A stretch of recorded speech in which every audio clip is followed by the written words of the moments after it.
જૂનાગઢ જિલ્લામાં આગામી 31 ડિસેમ્બરને લઈ જિલ્લા પોલીસ અધિક્ષક દ્વારા ફૂટ પેટ્રોલિંગ હાથ ધરવામાં આવ્યું। આગામી 31ની પૂર્વ તૈયારીના ભાગરૂપે જૂનાગઢ શહેરમાં રૂટ માર્ચનું આયોજન કરેલું। ડીવાયએસપી શ્રી અને તમામ થાણા અધિકારીઓ મારફતે આગામી 31માં પણ સાંજના 6 વાગ્યાથી શરૂ કરી અને મોડી રાત સુધી સિટીના અને સમગ્ર જિલ્લાના તમામ પોઈન્ટ ઉપર પોલીસ કન્ટિન્યુઅસ વાહન ચેકિંગ પણ કરશે। ખાસ ડ્રગ ડિટેક્શન કિટનો પણ ઉપયોગ થશે।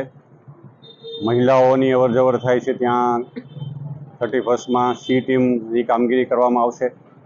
QRT અને અન્ય જે ટીમો છે એ કન્ટિન્યુઅસ મોડી રાત સુધી પેટ્રોલિંગ કરી અને કોઈપણ પ્રકારે ધૂમ બાઇક ચલાવવાની કોઈ કોશિશ કરે, કોઈપણ પ્રકારે પીધેલા કે પાર્ટી કરીને જો કોઈ બહાર વાહન ચલાવવાની કોશિશ કરશે તો એવા લોકો વિરુદ્ધ પોલીસ છે એ કડકાઈથી કાર્યવાહી કરશે।